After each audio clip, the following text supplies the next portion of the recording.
Picture this. You've recently finished reading a New York Times best-selling novel about a menacing great white shark making waves on an island off the east coast of the United States. You've also just acquired the directing role of the upcoming movie adaptation as your second theatrical feature film outing. It has the makings of a gripping suspense movie combined with a slasher, centering on a killer shark as the big bad, and this is a perfect opportunity for you. Because you're Steven Spielberg, and even though you haven't really established your directing style yet, this is right up your alley. But then you remember, it's 1974. Visual effects are still extremely limited in effectiveness, and you think, wait a minute, how the fuck are we going to pull this off? Well, that's an excellent question. One that, even now, 50 years later, I don't think any one person can accurately answer in terms of how the 1975 movie Jaws ended up coming together so successfully. For anyone unaware of the plot, Jaws takes place on and off the coast of Amity Island in New England and follows the island's sheriff, Martin Brody, who has learned of a fatal shark attack on the local beach. He calls upon marine biologist Matt Hooper to confirm the nature of the attack, who later discovers that the shark in question is a great white. Upon learning this, the mayor of Amity Island, desperate not to lose out on tourism income for the upcoming 4th of July weekend, refuses to close the beaches, leading to further attacks. Finally, Brody and Hooper enlist local fisherman Quint and his fishing boat, the Orca, and take to the water to hunt the shark down.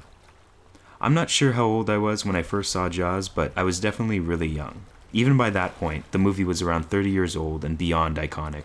I remember both of my parents, who aren't even particularly passionate about movies, being fans of it, probably due in part to the fact that it came out during their youth. So I was quite familiar with this movie growing up. I'm also pretty sure this movie is the main contributing factor to any thalassophobia I may have today. To clarify, I'm not afraid of swimming in open water, but I do get a sense of eeriness upon seeing imagery of the impossible depths of the ocean combined with the thought of how hopelessly unequipped the human body is to maneuver in water compared to what might be lurking under the surface. My powerlessness as a human in a water setting is at the center of those fears and of my stimulation from watching Jaws.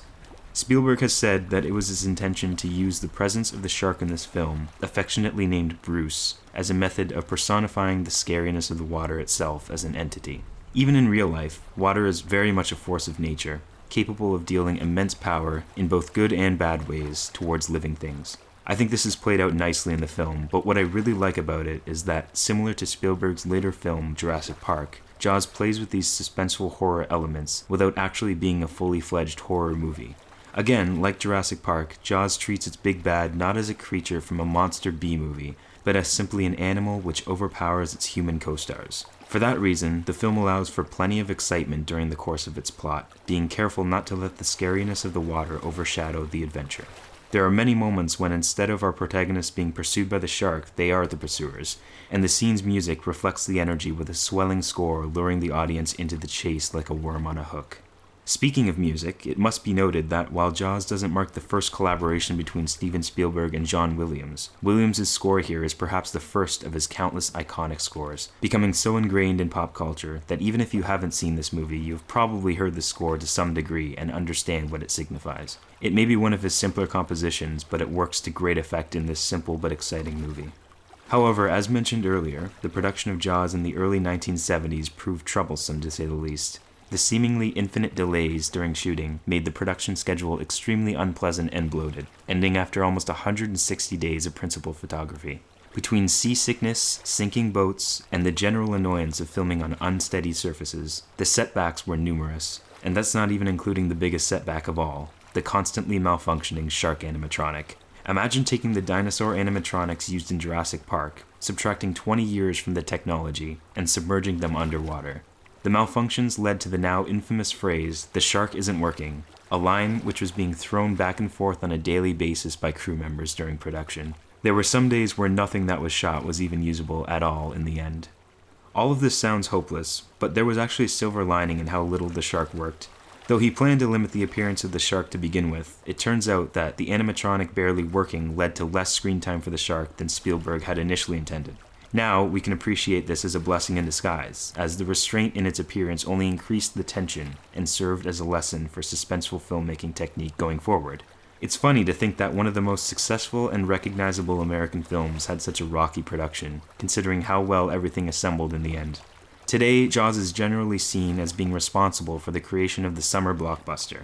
The story of the issues and obstacles overcome by resourcefulness and ingenuity is almost as interesting as the movie itself, and the experience of Jaws makes it one of Spielberg's most classic entries, and a worthy choice for my selection episode. What is the feature-length podcast? Anyone? The feature-length podcast is a show where three idiots talk about film and entertainment. Good answer. Hey guys, what's up? Hey, are you talking to us? Yeah. I'm talking to the voices in my head. Like, I truly don't know. It felt like a fever dream. I swear to God, I could not It sounds make so this shit stupid up. hearing that. If you're listening to this is a podcast. Welcome back to the feature-length podcast. Welcome back to the feature-length podcast. Welcome back to the feature-length podcast, a podcast where we talk about movies and TV for a feature length of time. Welcome to the feature-length podcast, where we're now wrapping up the third round of our selection series, a series where each host picks a movie near and dear to them to discuss with the others. I've been Daniel, and with me are Karolina and Marco, who will now share their histories and experiences with Jaws. Hey, guys. Hey. Hey! Okay, so yeah, spoiler, I saw this movie for the first time like a week ago, as a 25-year-old in the year of 2022, because it's... You watched this movie last year? Anyway, yeah, so I hadn't seen it, obviously knew it's a movie about a shark, got that from the context of the world, as you mentioned, knew the score because everyone and their mother does. Yeah, and so other than that, I didn't know anything. I didn't know specifically where it took place or even who was in it or like what the plot was beyond there is a shark and it's attacking people. And I think like seeing it 25 years into my life, but then also like, I don't know, how many years has it been since it's come out? 50, 60? About 50 years. Like, that's a lot. I was a little bored, I think, because I thought there would be more action and like, to me, it was like the first half-ish was on the beach and dealing with like the attacks and like that. I think I found that the most interesting, honestly, like hearing the takes of the mayor versus the policeman, where one was concerned with money and one was concerned with people's lives, which like in this ACAB kind of world, kind of interesting, but whatever. And I found that to be more interesting than like when they actually went on the boat and were trying to catch it, just because like it's like, how many times can you throw a barrel at this thing, you know? And that's just, I think that's like specifically also a me thing, because you know I don't care about action, and so like that being the action, especially since you can't see it, and now knowing that like in this year of our Lord 2023 they could have like done something visually really more cool, and like I understand it's like a product of the time, so like obviously I'm not being like this is a trash movie. I understand they did a really good job with what they could at the time, and it was like good. I'm glad I watched it. I had to before I died. How could I not, being a movie lover?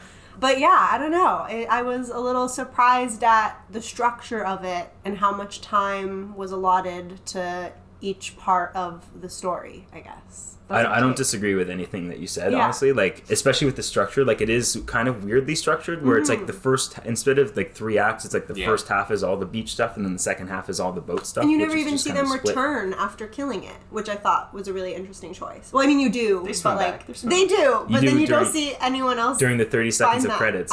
Yeah. But it was also kind of funny because when I was watching it, since I'm home, my mom was like, oh my gosh, I haven't seen this movie since I was a kid. I remember being so terrified. Like, I need to see this shark to see if it's still scary. And even, like, when it came up, I'm like, yeah, honestly, Mom, like, it's a good animatronic. Like, I'd be scared, too. Like, it's freaky. And, like, as we've talked about, like, oceans are freaky just because of the unknown and the powerlessness, as you touched on in your intro. So it was really funny because even she was like, oh, yeah, I remember being terrified of this movie. But obviously, I wasn't terrified of it just because there's so many scary movies now. Yeah, of course, and we're in a different age. I definitely think this is like a less... like an action more than like a horror for like if you're watching it today. And I wouldn't even call this a horror. And the action, you're absolutely right, is more restrained. I think it's a more restrained version of what he tried to do in Jurassic Park. Yeah. Marco? Yeah, hi.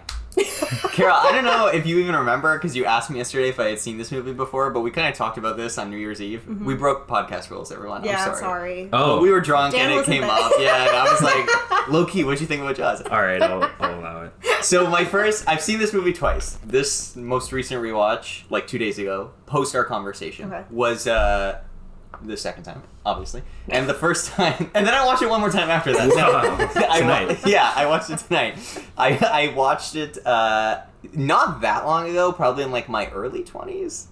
Like very early 20s, like maybe 20 years old. Okay. That was the first time you watched it? Yeah, I had Wow. I had missed it as a kid. I'd maybe seen clips and stuff, but like never really sat down and watched. So the first time watching it, I think I was, because a lot of the story about the production of it is so legendary and stuff, and this being like Spielberg's like coming of age, like he's he's arrived, the god of cinema is here now, like this being the movie, this being the first blockbuster ever, and like all the problems with the shark and et cetera, like all the story around it. The first time I watched it, I remember walking away from it feeling a bit more disconnected from like the emotion of it, because I felt like I was just watching the different elements of the movie, if that makes sense, because it's so famous and iconic. So going into this rewatch and post our discussion about it, where you had kind of said like, yeah, like it felt like a little bit disconnected and whatnot, and I was like, yeah, I kind of felt the same way my first time. So going into this one, I really tried to get into the mindset of like, have like a cinematic experience with it. Like stop like, because even in general, when we watch movies for the podcast, I tend to be even more like hyper paying attention to elements than I am in regular life. And so the fact that this was already a movie that I was hyper aware of, I knew if I went into it in like regular podcast mode to sit there and take notes and stuff, I would be so hyper aware that I would just be like completely disconnected from the story. So this time I full cinematic experienced it and was just like 1970s movie theater. You haven't seen fucking Star Wars. You haven't seen anything. You don't like you've seen like the 60s Planet of the Apes movie. That's like the height of cinema at this point. Actually, when did the Superman movie come out? After this. That was 78, Whoa. 78 or 79. 77. So after this, regardless. But like, yeah, so I went into it like that, turn the lights down, put it on, turn on the something soundbar. comfortable. Yeah, put on something comfortable, sat there with a little snack. And yeah, I had a really good time watching it this time. I think just like having to step out of like watching the elements and just experiencing like the story of Jaws, I was like, oh yeah, cool, I fuck with this is cool. To get into the structure though, because it is a very different structure, but I have to say I actually like, for whatever reason, really enjoyed it. Like I thought it was interesting to have this more like practical dealing with the situation, and then at the halfway mark be like, all right, fuck it, now this is an adventure movie and we're going to hunt for this thing. And it actually, this is a weird comparison, but same era. It reminds me a lot of the structure of like the OG Exorcist film, which the first like half of that movie is very not spooky in the way that a possession movie is spooky. It's kind of just like a drama about this little girl that gets sick and starts doing really fucked up things. It's really only about halfway through that movie, after ruling out and going through the things a rational person would go through, that then you get to the like heightened element of, oh, okay, she's possessed, and then we're going to deal with her being possessed now.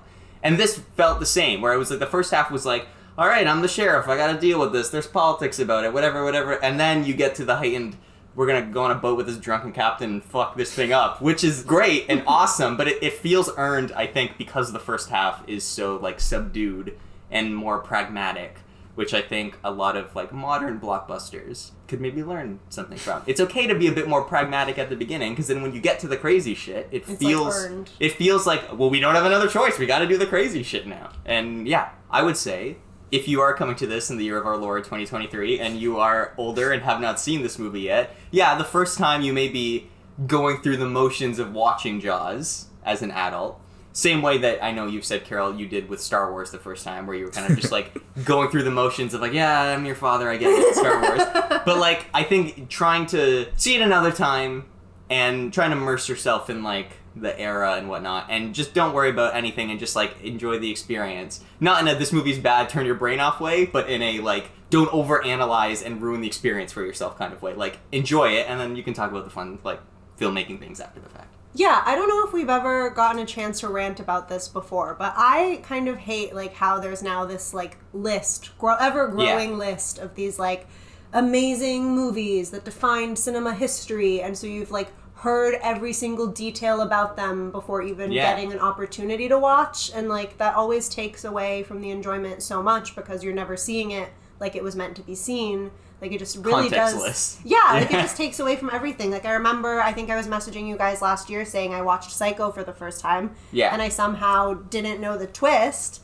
And so I freaking loved that movie. How did you not know that? That's fucking hilarious. I don't know, but I missed it all. I just knew it was one of the movies I needed to see, and so I went into it knowing literally just that. It's a great film. Yeah, and like imagine if that was ruined for me. I feel like I would have also like approached it and been like, fuck, I kind of like, that was fine, and I watched it to watch it, but like it really does change everything, and that makes me like mad. Obviously, like the movies deserve all the buzz and like the discussion of how it was made, because it was so interesting and we're learning so much from it, and like it is just a testament to like, yeah, everything can fucking go wrong, but a good movie can still come out of it. Yeah, no, definitely. And so like those stories are important and I love to hear them, but I just wish there was a way to be like, okay, can we like not tell me that story till after I've seen the movie or something? I don't know. Yeah, like, can we get the non-spoiler version? Yeah. Yeah, I, for the record, totally hear what you guys are saying. Like, and I'm just kind of maybe now realizing how, in choosing this film, like, it's so hard to say, like, this 50-year-old classic, like, how do you separate that from the 50 years of culture surrounding it and just watch it as an isolated movie in a vacuum? Yeah, and there's so many movies that suffer from that. Star Wars. Like, I can't even imagine, like, your first experience. No, it's impenetrable. Do you know how she tried to watch it in high school, fun story for the listeners, and was like, I cannot possibly do this nonsense. And the only reason she ended up actually watching it before Force Awakens was I was like, crash course on, like, the era and, like, the emotions of what Star Wars is. And just, what had like, never been done before. Yes, and, like, and the vibes of it. And then we sat down and watched it, and she was like, yeah, okay, I kind of get it now. Like, the experience of Star Wars. But I think, especially stuff like we've talked about The Godfather, that's another tough, I think, for a lot of people, impenetrable one, because you're sitting there going like, yeah, in this scene, this is the famous thing that happened, and this is the famous shot, and I feel whatever. Like you've already seen the movie before. Exactly. Yeah. Titanic is, I think, another big one for me that I remember watching it and being like, oh yeah, there's all the memes. I know this movie. I've seen this movie in memes. Oh yeah, the ship sinks crazy. That's another movie that has like two distinct halves. Interesting. Yeah. What's with C movies and having two distinct halves? But like, I do think, and I have been finding, and we've talked about this before, that it's sort of the inverse of, Dan, I think what you had brought up, which is that the ideal, really, like, in a perfect world, the ideal way to experience a movie would be to see it once completely contextless and just immerse yourself. And then the second time, go in and really, like, put together what's happening, like, because of a certain director's techniques or et cetera, et cetera.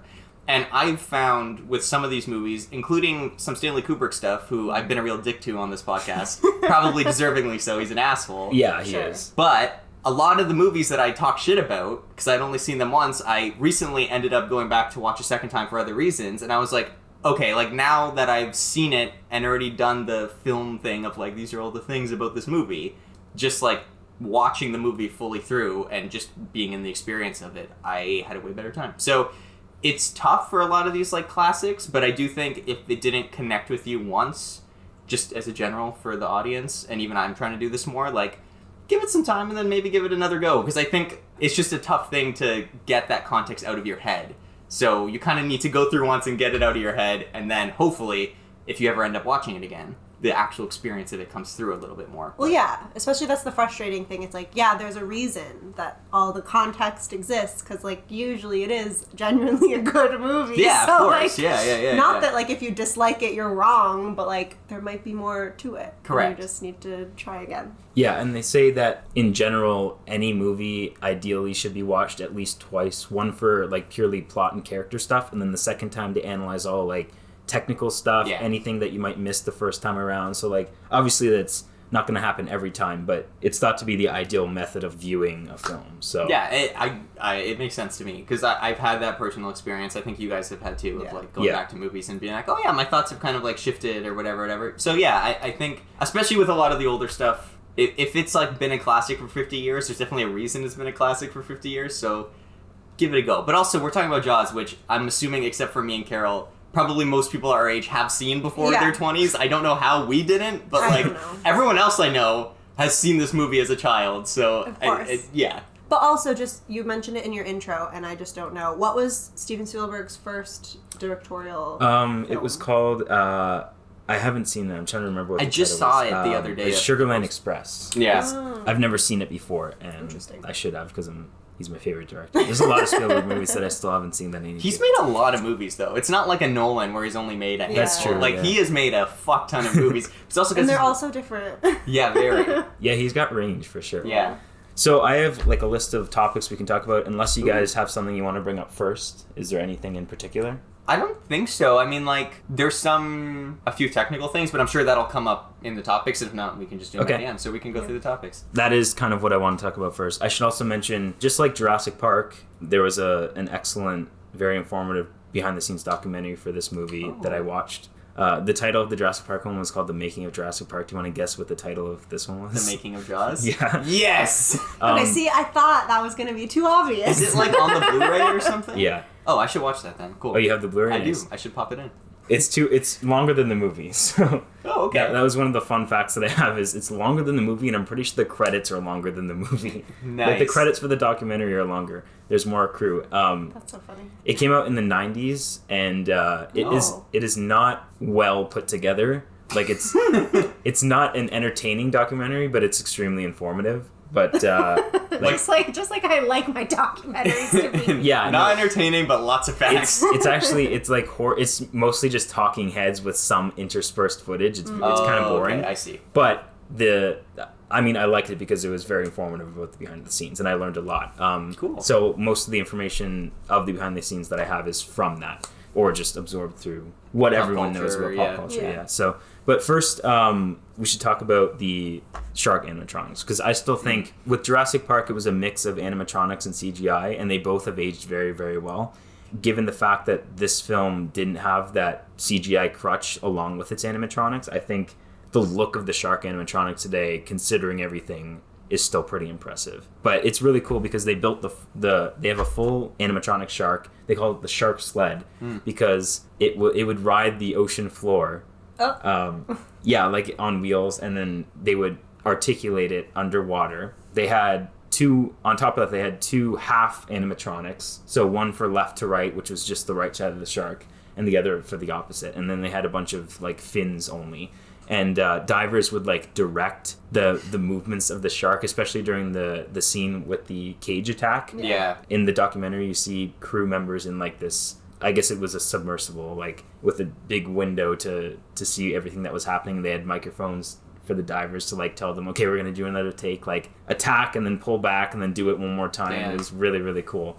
But how do you guys think, watching it for the first time in the 21st century, the shark looked? Like, what's your fresh take on that? Oh, great. Yeah, same. I like, because I don't even think I've ever seen it before, so I genuinely didn't know, and because my mom even was like, I need to see if it's scary, I was expecting it not to be. Yeah. And no, it was. Like, it looked realistic. Not that I've ever seen a shark in real life in general, other than in, like, photos or nature documentaries, I guess. But, yeah, no, it looked really good. I was surprised.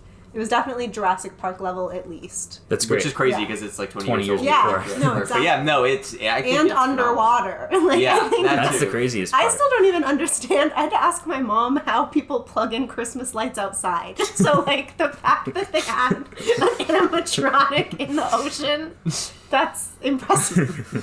Where is the electricity outside, Mom? No, but I was just like, it's like raining here all the time, or like there's snow. Like, how does it not get wet and break? Anyway. Yeah, like you'd think it would seep into the sockets a little bit, like the snow and water, yeah. Right?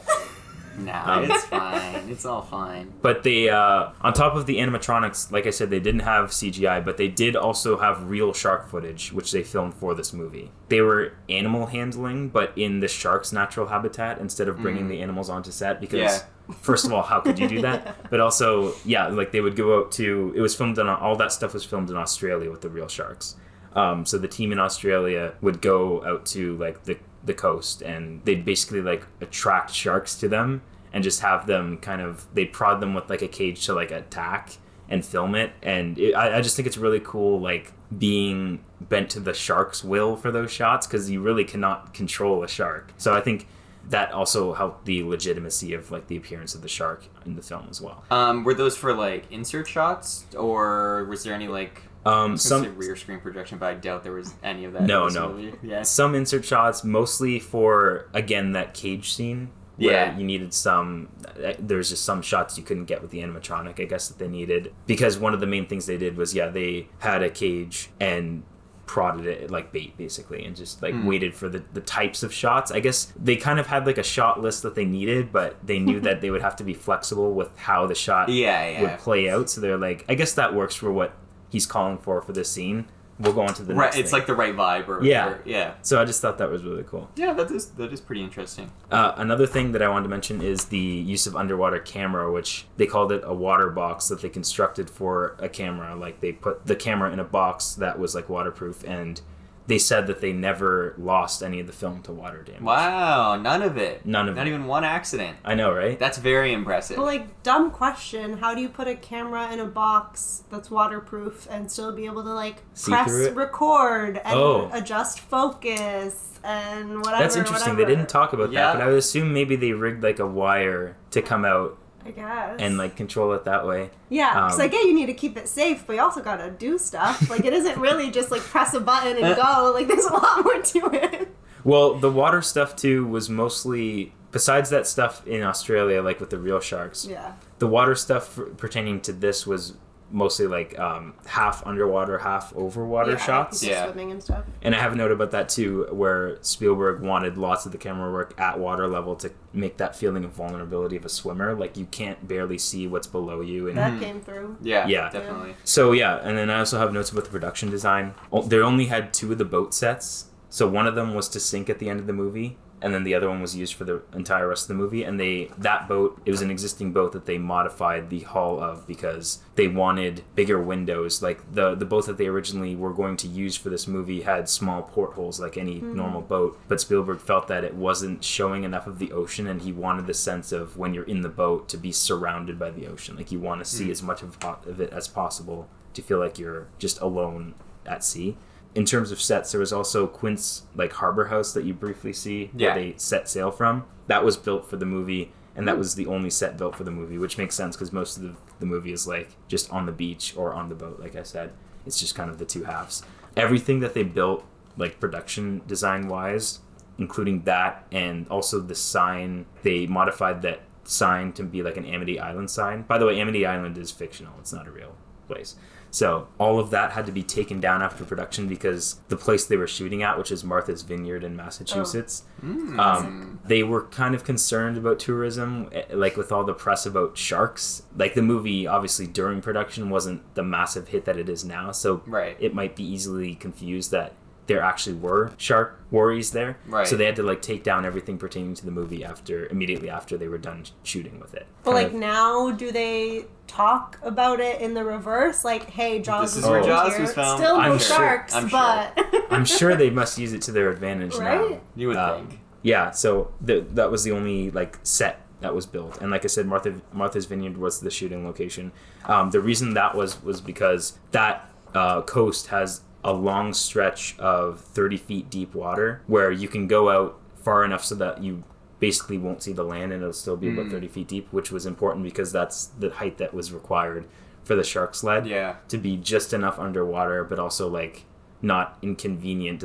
The divers had to go too deep to operate it and stuff because it needed to sit on the seafloor. How, like, I don't know if you have an answer to this, but, like, how did Spielberg, out of absolute obscurity, obtain the rights to make this movie for, like, what at the time was, like, I believe a pretty famous novel, right? Like, the book had Yeah. really taken off, and so they were like, we're gonna make a movie, and this out of nowhere fucking dude, who, yeah, is now Steven Spielberg, but at the time was like, yeah, I'm gonna make this movie, and also it's gonna be, like, the worst production ever. But also, like, we just need to build a 30 his career foot... was over. Yeah, I bet! I would too, yeah, after listening to all this. Jesus Christ. I mean, I don't really have an answer, but I can try and like.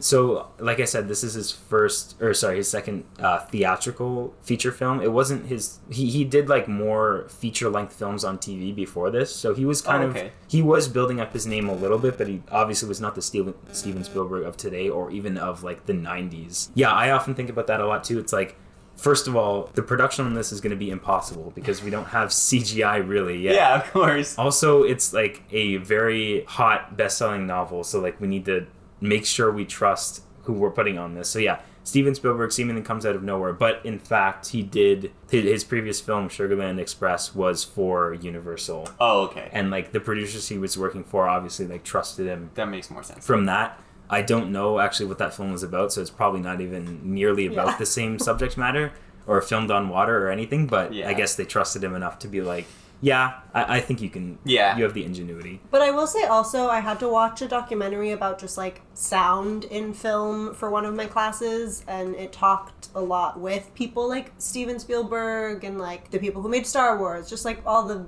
Ben Burt? Yeah, all the big people in the movie industry.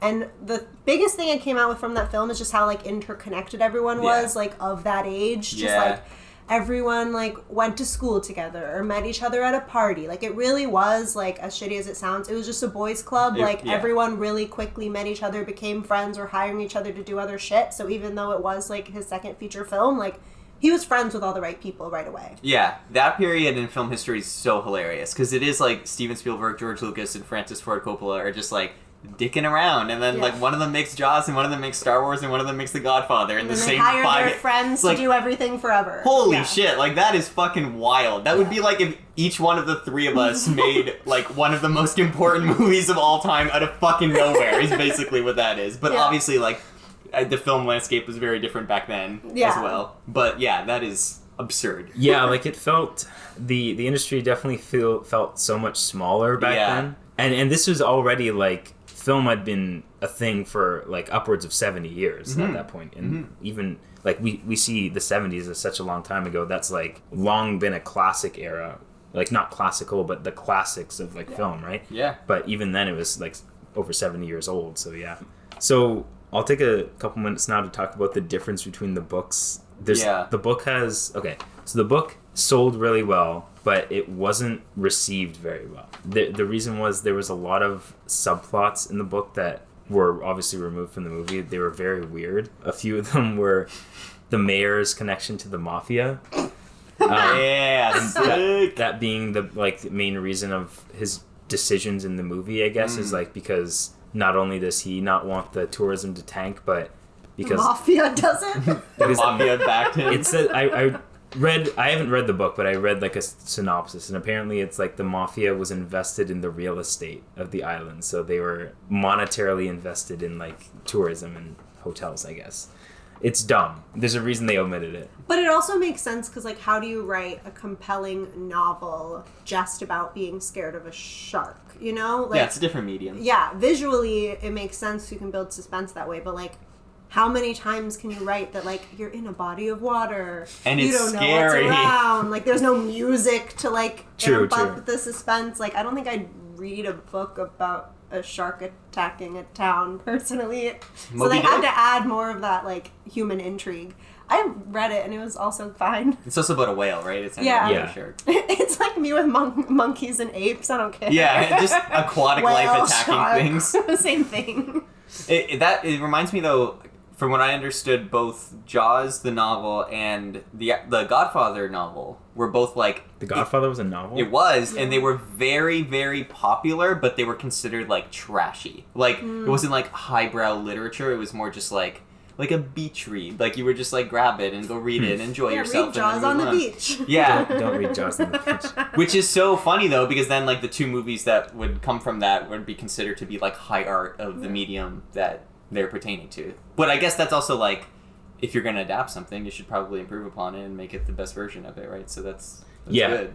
I'm going to make another comparison to Jurassic Park. I don't think it's too out of the ballpark, but much like that one, where that one also came from a novel. The novel for that one was much better than the Jaws novel, but I think you mentioned this on the Jurassic Park episode that you believe Spielberg's film adaptation is the superior version of that story. Yeah. And I think he also did a really good job similarly with this of like taking what works in the book but actually fully improving upon it significantly. And also I think it helps that Peter Benchley, the author of the novel, much like Michael Crichton with Jurassic Park, was a screenwriter on this movie. He did the first draft. Actually, he did the first 3 drafts, I think, and then Spielberg did a draft after that himself, building on Peter Benchley's draft, and then one other person, I can't remember the name, did a final draft and like polish, they call it. But yeah, the fact that the author was involved in the screenwriting process is like very important to keep what works and add to what doesn't. And he was very on board with making those changes. Yeah. And like the criticisms that he received, even from Spielberg, that like Spielberg notably didn't like the characters. A lot of people didn't like the characters in the book. One reason is because one of the subplots they removed is Ellen Brody, Brody's wife, and Hooper had an affair. Oh, great. Ellie's is my just- favorite. It's just so out of nowhere too. Like, why does that have any place in a movie about shark attacks? And which one's Hooper? Is that the one who comes from out of town? The marine biologist. How would they even know each other?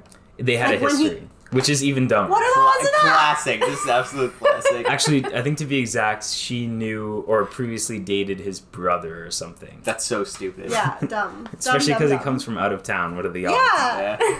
That is really fucking stupid. I'm glad they omitted that. Yeah, and then another little subplot, I guess, that they omitted, which contributed to why people didn't like the characters in the book, is that at one point Quint uses like an illegal aborted dolphin fetus as bait for the shark, which is just like, do we need that? It's like, obviously that God. you wouldn't like Quint after reading I have that. so many questions. Where do you get an aborted dolphin fetus from as just a I think fisherman? it said aborted. It probably means like if they discovered a dead dolphin with like a baby Yeah. inside of it or something. Okay, I guess. But It's still fucking weird. yeah, it was like an illegal bait that he wasn't supposed to use, and so everyone hated everyone by the end and were rooting for the shark to kill everyone. And like it even there were a lot of critics that said the character work was so lackluster, but then at the same time Peter Benchley put so much effort into describing like the shark attacks and like giving the shark a character, which is interesting, but I prefer the humans having more developed characters than the shark. Yeah. So you want them to Hot succeed take, in the end. Dan. The book was only like 270 pages or something. So like all of this stuff in the book, and like there was barely any time for developing the characters. And I think the movie that we got is so much tighter. And Yeah. I mean, I agree with what you were saying about the pacing and like how weird it is to have the two halves, but I do think it works better to like set all the character stuff up in the first half and that second half being all execution on the water. Yeah, and you like know everyone enough from By the time you first get on the half. boat, Yeah. yeah. Yeah, like if they added in any of those subplots and, you know, made maybe more on land and less on water, like I probably would have cared less. I don't know. I don't know how, after seeing it one time, I would even improve it.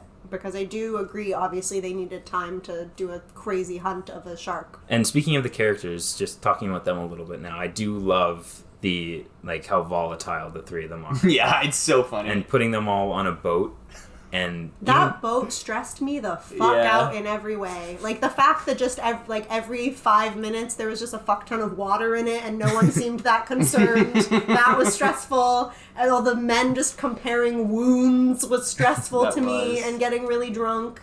I don't know. It was just and like, driving the boat. I would not want to be on that boat. Quint in general is just a very stress-inducing person. Yes. Like, just his presence in Also, every him scene. delivering the Hiroshima bomb, was that actually a part of his story? Yeah. Like, I wasn't in the wrote book. it, but I was like, that's an interesting You just hallucinated detail. that detail? It's an interesting detail to add. Yeah, in no, you imagine specifically. that. Yeah. Yeah, and actually Robert Shaw, who played Quint, wrote that Okay. himself. Because Good for you, Robert. he was a playwright also. Obviously, like, Quint is he's not extremely sympathetic compared to the other two, but I think it's a really interesting speech. Like, it's a Yeah, really it cool is. story for anyone unfamiliar. Like, he was on the boat that delivered the bomb during World War II, so he was a World War II vet, and then, like, because it was a covert operation, when the boat sank, because it did sink, no one arrived in time to like save the passengers from drowning. And it wasn't until much later that they got rescued. So like 80% of the passengers or something were eaten by the sharks in the area, and that's his backstory of why he like fishes for and hunts sharks now, Yeah. which I think is kind of funny and a little No, it's cool. I dig it. it's interesting, and it's a great delivered speech too. Yeah. Richard Dreyfuss said, like, in that scene, his reaction to that speech, like, he wasn't even acting. He was just, like, he was in awe by the performance that he was Yeah. giving with that speech. I think I said a similar thing with Jurassic Park. Like, there's a lot of stuff in Jurassic Park that, like, it's so close to being, like, too ridiculous or too bad, but then it, like, pulls it off, and because it pulls it off, it's great. And I feel like it's a similar thing with this, where, like, I can just imagine the 2023 version of, like, I almost died by a shark, and so now I'm a shark hunter. And, like how, like, pathetic that could come across, but the execution in this and the, like, it's actually a very, like, naturalistic movie, and, like, a lot of the naturalism in his performance and the reactions to it, I think, really sell it. Where you're like, yeah, no, it's just a fucked up drunk man that's just gonna go kill a shark because he's got nothing left in life. And it really works, even though, like, on paper, it could go very wrong in the wrong hands, both actor and director and Yeah, all for that. sure.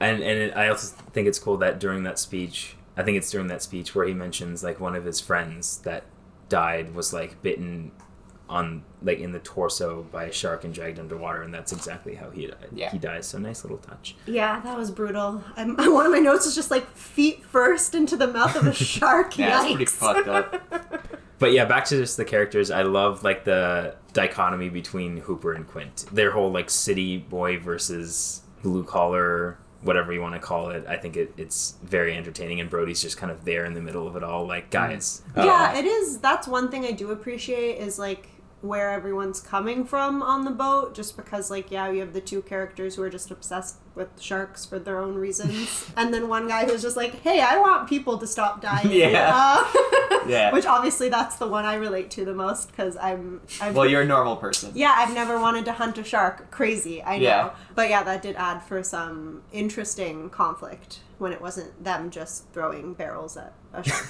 Yeah. That just happens so much, and like, I was like, I know. I get it, you don't want them to go underwater, but like, how many times can you do that? Yeah, and I Apparently think like 5, but still. Yeah. also the technical reason, if I remember from the documentary, is that I think that was a last minute decision because, as we know, they couldn't get the shark to work nearly as much as they wanted Yeah. it to.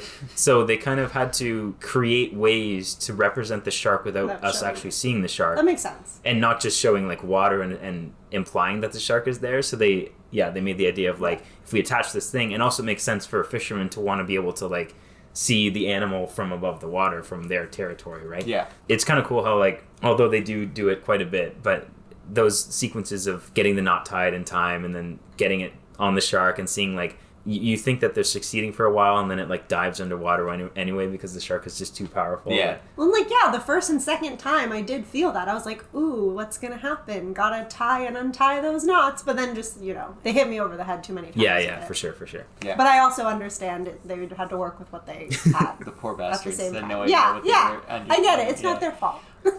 Speaking of like not being able to show the shark as much, which, like you said, Dan, like a part of it, like it was always going to be a little bit more restrained with the shark, but then even like amplified by the situation. But is this movie, which in a lot of ways is kind of like the first part is almost like a slasher, and is this like the first use of like slasher cam, meaning like you're seeing the killer's POV? Because you get that a lot in like the Friday the 13th movies and or like Halloween movies or whatever, where you're seeing from their perspective. Yeah, and I was just wondering, because they do that with the shark, obviously, in this movie to like avoid showing the shark, but is this the first? Does this come before all that other stuff? It might, right? In terms of release year? Yeah, because the slasher stuff was all in the 80s, but I don't know if this actually like invented that technique, or if that was used in other stuff in the past. I can't think off the top of my head. Yeah, I'm not sure. They didn't talk about that, but it did come out before all of that stuff. Yeah. Is there any other slasher like in the 60s that we're missing or something? Like, I know people consider, funny enough, like Psycho to be like one of the OG slasher films, but I don't think we get any POVs in Psycho. There might be when he's entering the bathroom, but I can't remember. You know what? I haven't Yeah, seen maybe. it in a little while. Maybe you might. That does feel like a very Hitchcock originated thing. Regardless, I thought it was cool that they did it with the shark, though. It really works to like avoid showing the shark, but still get across that sense of danger, especially with the music, because John Williams is a fucking G. But I have a note about that too, the music specifically. But it is, I think it's cool that this is sort of still a proto like slasher film. Yeah. But not just your typical crazy guy with like an axe. I mean, that didn't even exist yet, except for Psycho. But like, it's definitely one of the smarter slashers I've ever seen, if we're considering it a slasher. Oh yeah, 100%. But about that, the score in conjunction with this. So John Williams' intention was to like sort of train us to link the presence of that Jaws score, like the most famous one, when the shark is attacking. And we throughout the movie are sort of subconsciously trained to, like, when we think there might be a shark attack, but that score isn't playing to lead it in, it's like, oh, and then there's that fake shark attack with the kids, right? Mm-hmm. There's no music for that one. So then later in the movie, as soon as you hear that music, you're like, okay, we're going to see the shark. But then it flips all of that on its head. And then the first time you actually see the shark's, like, face, I guess, like, and not in the perspective of the shark, there's no music to lead it in. So it's almost like a jump scare in that sense. Because they wanted to make you depend on the music to know what's coming and then pull the rug out of That's clever. from under you. Which I think that's really cool, that sort of conditioning. Yeah, no, that's very clever. Sorry, I was just like, yeah, I love when people are conditioning me without my knowledge. This is the one time I'll forgive it. That's cinema, baby. Yeah, I get it.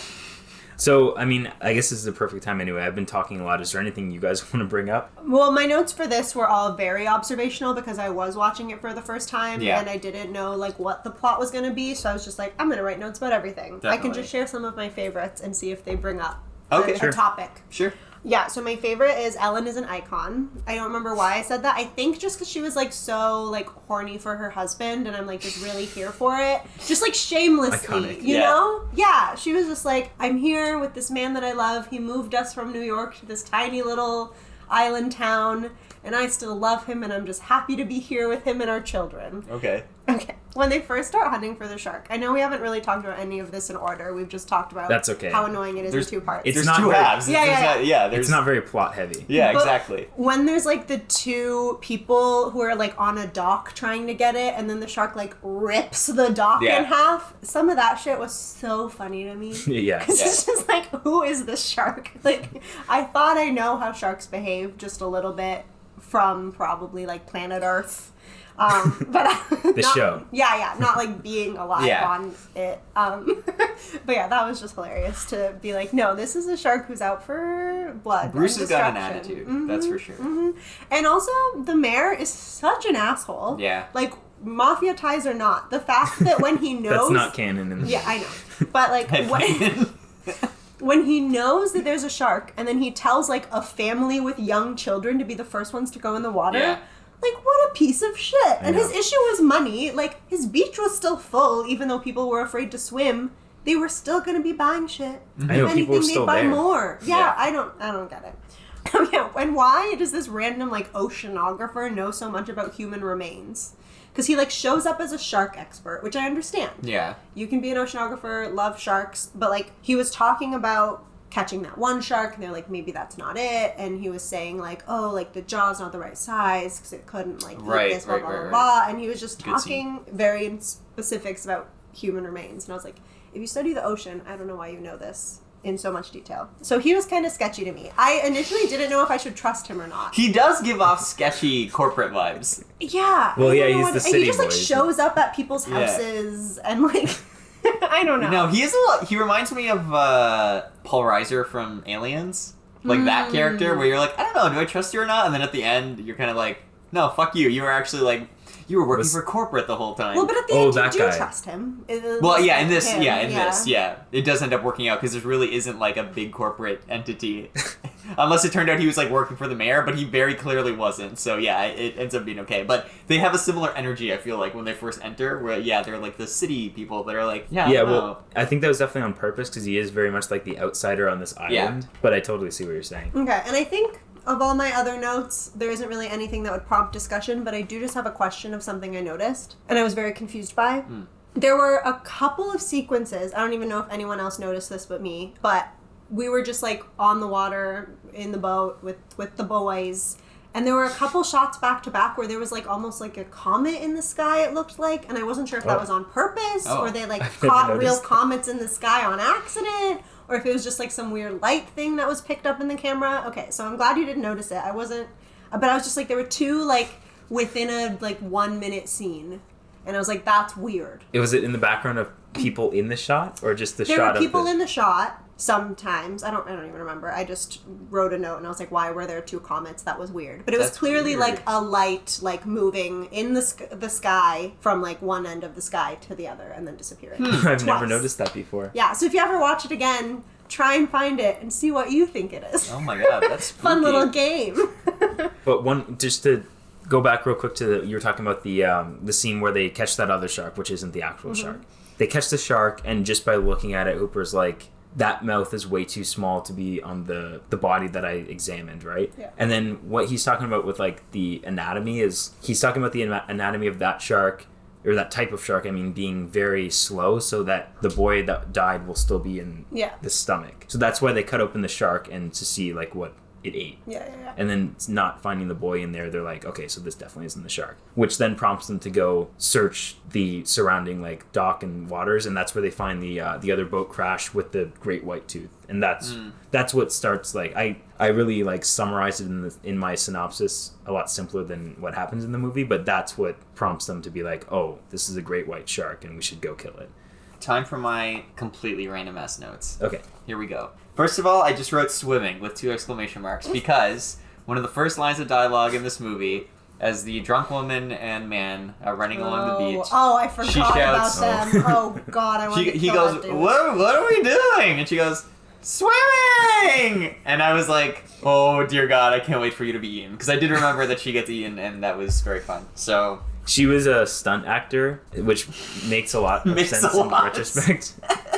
But also like, no not the way disrespect, they but just had that guy fall asleep on the beach as she so screams funny. for her life. Oh my God. What a cold open. I forgot that that's was from the the book. opening. That's so fucking That is Is it from the actually? book, Like, yeah. okay, cool. I put in general, just to talk a little bit about the cinematography. First of all, like the opening shot, like with the sunrise or whatever, is just gorgeous. Oh, I was yes. like, oh my God, this is so beautifully captured. And tying into, Carol, you were talking about like Greta Gerwig trying to get the natural lighting for Little Women and Spielberg being like shoot on film or whatever. And when you said that yesterday, it immediately made me think of this scene too, where I was like, yeah, this whole scene is just like natural lighting in the morning, and it looks beautiful. It's absolutely gorgeous.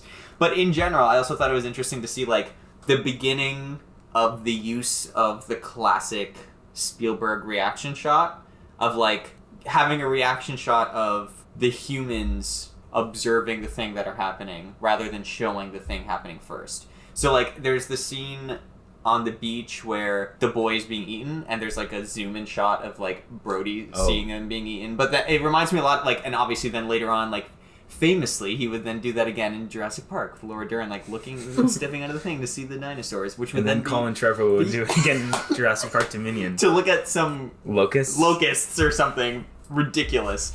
But that is just a very like classic Spielberg technique I have so learned since on the internet. And so it was fun to go back and be like, this is his first blockbuster, and to see him employ a lot of those same tricks. That's not the only one. They do it a bunch in this movie. But yeah, it works, and it makes sense. Like, he's talked about his reasoning for it just being, because, like, you're a human, and so you should be, like, emotionally invested in what the characters are feeling. So it's more important to see that first, and then you see what they're looking at, but it gives you context for how you should feel, which makes a lot of sense. The last note I have, this is another stupid one. I'm really sorry. I can't wait. This is a tangent. I love misremembered quotes. There are so many in history misremembered quotes. We can go through some right now. For example, Luke, I am your father is not the line. The line is, no, I am your father. Similarly, yeah, bitch, science is never once said in Breaking Bad. Jesse says, yeah, bitch a lot, and he does say, yeah, Mr. White science at one point, and he does say, yeah, bitch, magnets at one point, but he never says, yeah, bitch, science. And, like, I get it because you need context for what that line means, so people are just like, let's just change it a little bit so that you can say the line out of context. Yeah, It's about exactly. You're gonna need a bigger boat. Yes. Okay. Because, as Because I I remember... have that in my notes, and I was like, I Wait. know that line even though I've never seen this. What is the pop culture version of that? As I remember it, Whatever. and maybe it's just me having a Mandela effect moment, but I'm pretty sure that, from my recollection, he sees the shark, he backs up, we're gonna need a bigger boat. Now, he does say we're gonna need a bigger boat, like, a few minutes later. He, like, calls back to the line, and he's like, we're gonna need a bigger boat, right? Like, but the iconic scene I always remember as being, we're gonna need a bigger boat. And I feel like whenever I've heard it quoted, like, if we're in a work setting and, you know, something really fucked up happens and somebody makes a joke and says, we're gonna need a bigger boat, it's always, we're gonna need a bigger boat. But in the movie, yeah, it's, you're gonna need a bigger boat. Which, okay, whatever, it's just one word difference. But again,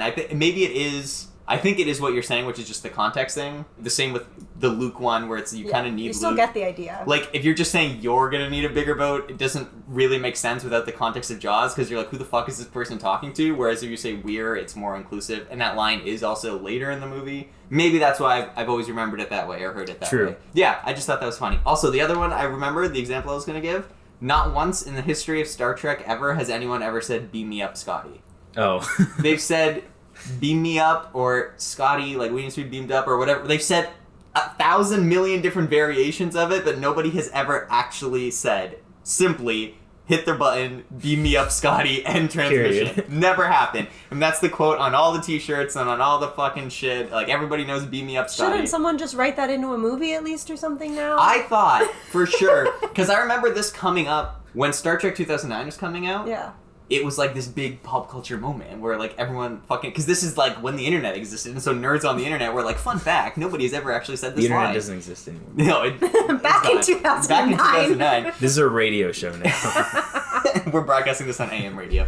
I thought for sure at some point in the J.J. Abrams series, they would just write the line, beam me up, Scotty, to finally canonize that line. Well, that would be such a Alex Kurtzman thing. Yeah, like, absolutely. That's the line, right? That's from Star Trek. I know Star Trek. That's a Star Trek thing. They get beamed up. Yeah, I'm glad you brought up the line though, because like I didn't really know when to bring it up, but it is like a super famous line that even if you haven't seen the movie, I'm sure you've heard.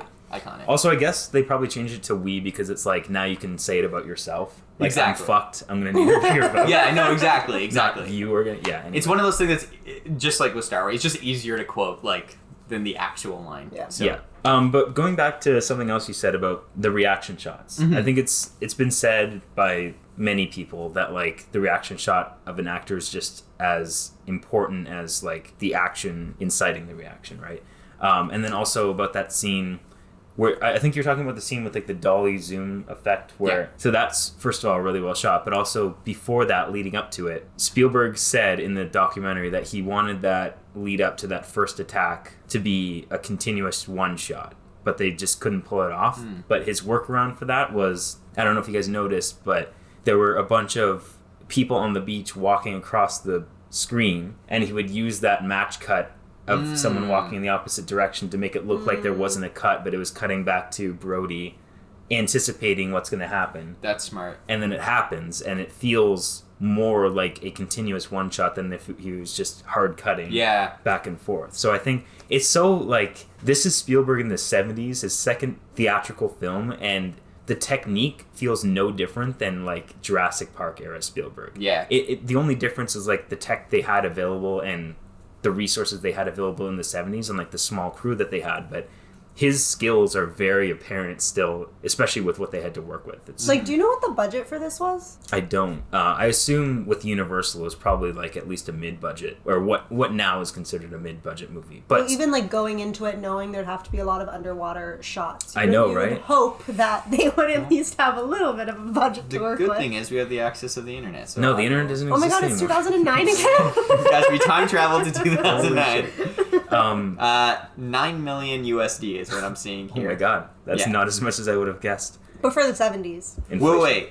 Apparently, the original budget was allocated was 4 million, Okay. but it ended up costing 9 million because it was such a complete disaster. Of course. It makes sense that they definitely went over budget. Yeah. Yeah. But like all of the stuff that was done for this film, all of the underwater direction and even outsourcing like to Australia to get shark footage and stuff, and the crew is so tiny. I don't know exactly how many, but just the credits are so short for this movie that always blows me away. But then also speaking about money, this was the highest grossing film ever at the time, and it was only beaten by, do you want to guess? Probably Avatar. Star Wars. No. Yeah, no, it stayed the highest grossing film until 2009 when the internet was born and Avatar became. No, the internet died. Oh, it died after. Okay, got it. But yeah, it was you're Star right. Wars? It's Star Wars 1977. Makes So it's poetic that Spielberg was beaten by his friend George Lucas. Yeah, that's fun. Yeah. And then the two of them made Indiana Jones after. Yeah. I don't like to include George Lucas in that. But George Lucas was like, I have an idea, and Spielberg was like, cool, that's all I'll just George go Lucas do does. that. He has decent ideas for concepts, and then other people have to make it work. Other very talented people make it work for him. Yeah. Did you know that his wife re-edited Star Wars, and that's the only reason that it works, like, and isn't a complete mess? Ex-wife now. Oh, But okay. basically, the story goes like this: is Star Wars was a kind of like an indie film in a lot of ways, Which is so crazy. to think about. Yeah. to think about. But regardless, yeah, George Lucas, you know, he's friends with Spielberg and Coppola, and those two guys are succeeding at shit, and so he's like, fuck it, I gotta do something. So he had some success with American Graffiti, made some money, and then basically poured all of it into making Star Wars, and relied on the skill of literally, like, the best visual effects artists and production designers, and Ben Burtt, who is, like, the best sound designer of all time. Like, just, like, he could not have surrounded himself with a better team of people to make this fucking movie. And then his original cut was apparently a disaster. And he did a private screening with Spielberg and Coppola and his wife and all these people, and they were all like, "Oh my God, George! Like, what have you done? This is not like anything." And so yeah, his wife is not anything. Recut the film. And that's the version of Star Wars that we have. But it's funny because if you watch, there's a great documentary called Empire of Dreams that used to be, I had it on DVD. It's about the making of the original trilogy. It's on Disney Plus now. I would highly recommend watching it. Ben Burt, the sound designer, talks a lot about how, yeah, like George's original cut was very like, and he's like, it was just very traditionally cut, where it would be like, it would start with a master and then you'd go into like a reverse shot of characters like kind of walking like the through. prequels. It's so coincidence. It is the prequels, and in the Red Letter Media reviews, they like have a scene from the prequels going on, and they have that Ben Burt audio over top, and that's it. That's how George Lucas makes movies: is he shoots a master, he goes into shot reverse shot, and he goes back to the master, and the people walk out of scenes, and then you go to the next scene. And that's I it. could do that too. Yeah, you know what I mean? Like, he is such He's making a bad... filmmaking so approachable.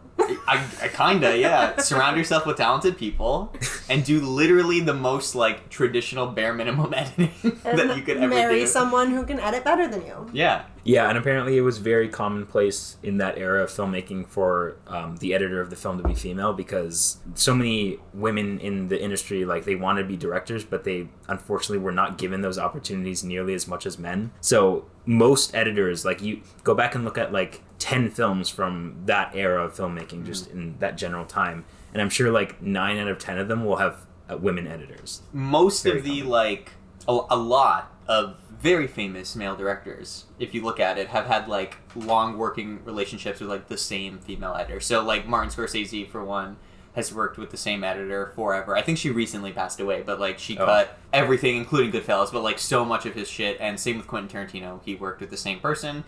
And then she died, and he cut his last 2 movies by himself, which are also probably his worst 2 movies. So what are the odds that maybe after this very famous, talented editor died, that good old QT made the 2 most indulgent movies of his career that are way too long? That makes too much sense. Yeah. So obviously, said it many times, the second half of this film takes place on the water. And first of all, I just want to say they decided to go so far out onto the ocean because Spielberg wanted that sense of isolation. In the book, they go on and off the water many times during that second half, but in this, they're out until they finish the job. And if there had been the coast, like the island's coast in the background, people would just think, just go to safety. Yeah. Like, it's getting too hectic, right? So the fact that they're out there adds the stakes, of course. But what's funny is they had so many delays of passing ships. Obviously, ships take a long time to move, right? Mm-hmm. There's so many times where they would set up their shot. They had the boat, and they had the boat where like the camera was. Then like a sailboat would appear on the horizon. It would take like an hour to pass by. So they had to choose between waiting it out or pulling up anchor on all of the little boats where they were shooting, rotating to whatever they needed to, re-anchoring, which I'm not sure why, but that would take about as long or longer than waiting out the boat. So oftentimes they would just wait out for an hour doing nothing. That's a nightmare. I know. Like, that's just, it's one of the... Well, especially, like, you can close a road. You can't close an the ocean. Yeah. It's not even... It's intercontinental law. Like, it's not even who owns the I ocean, didn't even think about that. And then another thing related to that is at one point the boat actually started sinking unintentionally. As if there couldn't be anything else to go wrong. Obviously, it didn't end up fully sinking because they were able to finish the movie. But at one point, it started taking up water, and Spielberg was like, quick, get the actors off. Like, save the actors. He didn't say save the actors, but the sound guy who was also on the boat with this really expensive recording thing, he was like, fuck the actors, get this thing off the ship. Like, he actually said that. That's so I just funny. find that really funny. So you remember, I think I mentioned already, there's that scare early in the film with the corpse of that guy, and they discover the shark tooth in the boat. Right? Yes. Mm-hmm.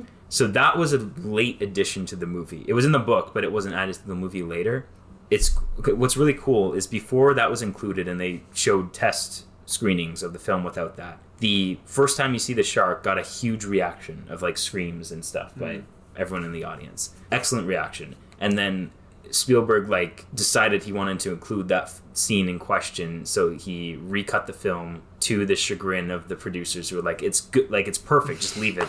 And he did it anyway, but then when they tested again, that scene went well, but he found that the reaction to that first shark scene was less. And he psychoanalyzed the audience being like, I've included this scene to get their guard up now, accidentally. So now, when it comes time for that shark scare, they're ready almost for, or not ready, but they know something else is going to be coming, whereas without that scene, it caught them off guard more. And so he had to choose which one he wanted to be like the first jump scare in the movie, and ultimately he did decide to leave it in.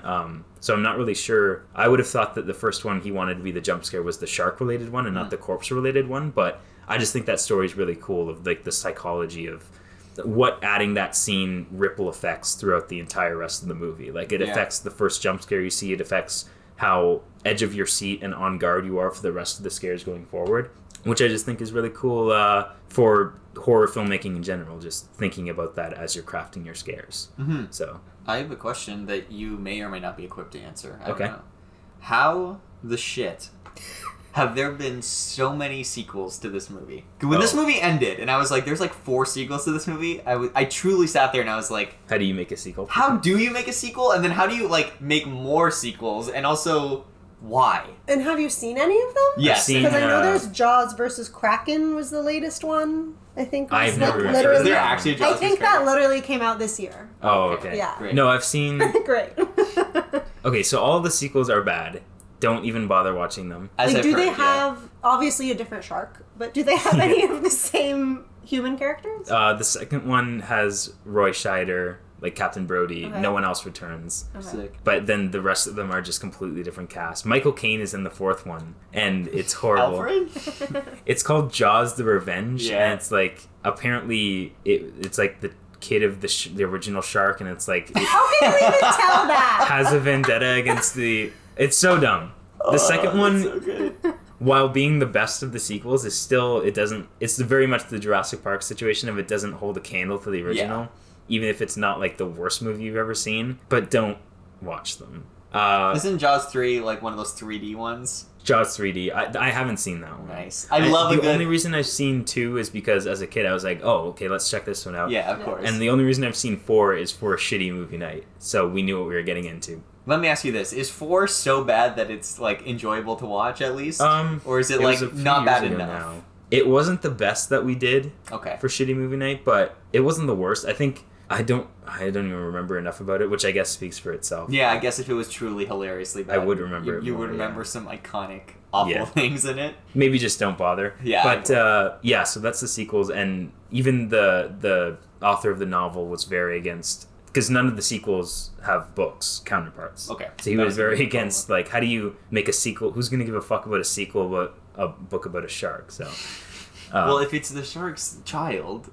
with a vendetta With a against vendetta. the family. But that also reminds me, the ending of the book is quite different from the exciting ending of the movie. So in the movie, they shove the air tank in the shark and blow it up, right? And it's like this big explosive movie ending. But in the book, it's much more subdued. So Hooper, the marine biologist, dies when he goes down in the cage. Like the shark just rips open the cage and eats him. Yeah. And then As opposed to him hiding underwater like he did in this film. yeah. Yeah, well, he was much less sympathetic in the book, so he probably deserved the deserved death. And after that, Quint starts firing or like throwing harpoons at it, which is just kind of comical to think about, but it's very Moby Dick. Yeah. Until one of the harpoons he throws has a rope attached to it, and in classic, I was going to say movie form, but this is a book, but it is such a movie thing of like getting your foot caught in the rope and then you get dragged into the water, and that's what happens. The boat is sinking at this time, like in the movie.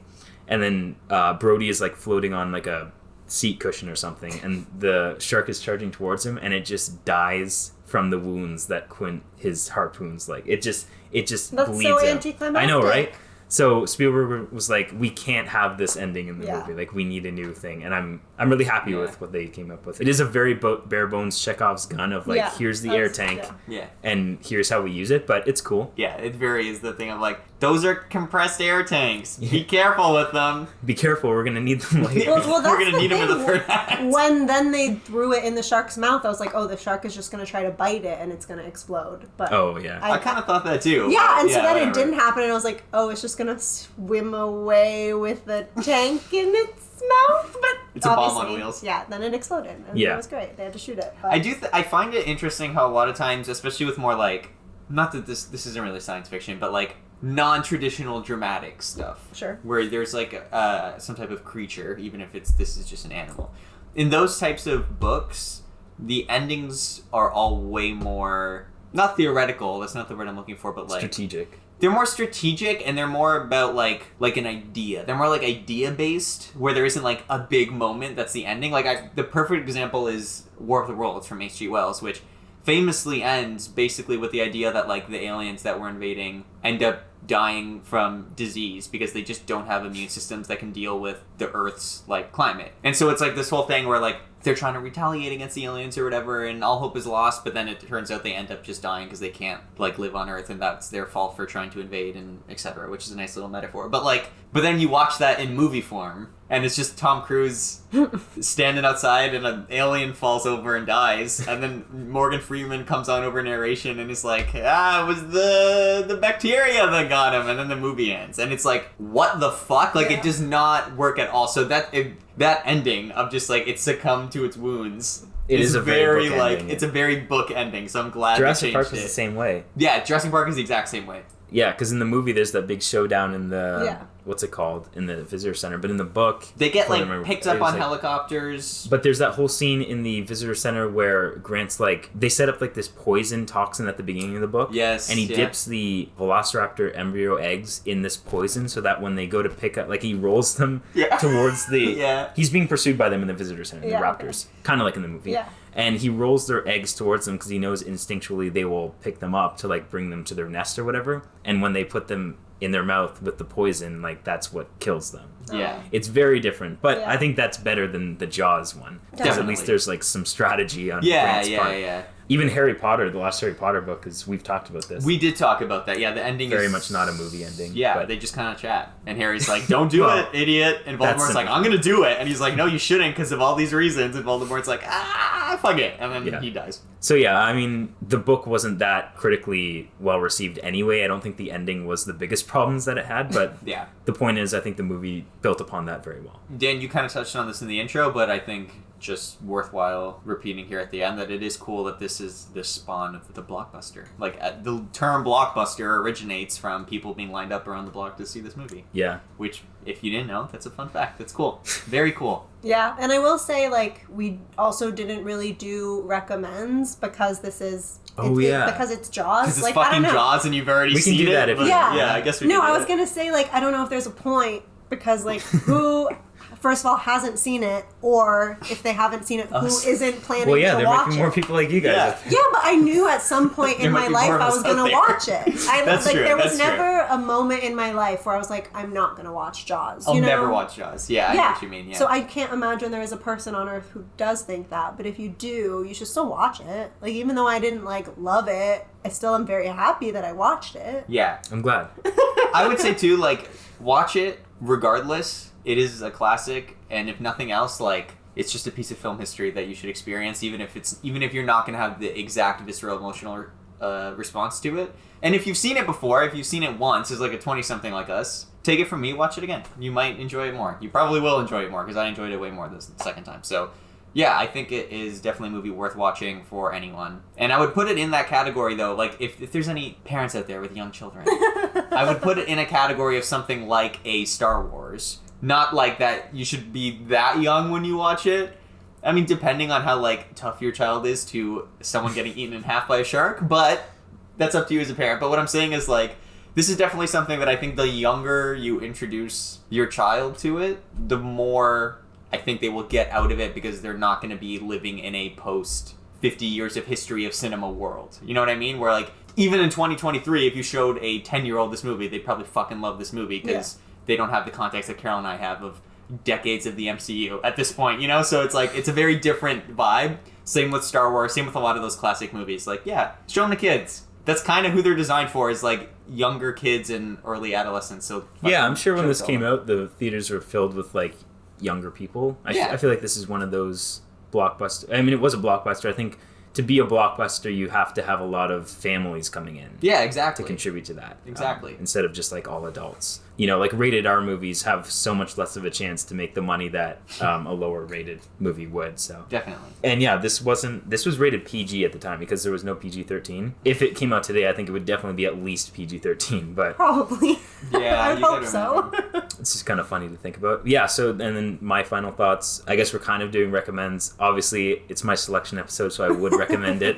Yes, there are 50 years of history attached to this movie, so it is so hard to watch it in a vacuum, but if you can put yourself in that mindset, I think you'll enjoy it so much more. I think as much as I do love watching the movie for the movie itself, what I love even more is just like the filmmaking technique around it and how they were able to overcome so much and for it to not really show in editing. Also, I didn't talk about it, but speaking of editing, there's one really laughable edit in this movie. There's like a fade out mid dialogue. Did you guys catch that? Oh, I know what you're talking about. I didn't write it down, but I remember what you're talking about. Not the best time for me to bring it up, but I just had to acknowledge that. That's like, as a kid, I didn't care, but watching it now, I was like, wow, what even was that editing? But speaking of editing, it won for best sound editing and sound design, I believe, Oscars. Nice. So that's cool. But anyway, back to my closing thoughts. Yeah, so recommend for me. Yeah, I'm really glad that I could bring it on the podcast. There's a reason, though, that I brought it on after Jurassic Park, because it is not my favorite of Spielberg's movies, but I do hold it dear. And I will also say,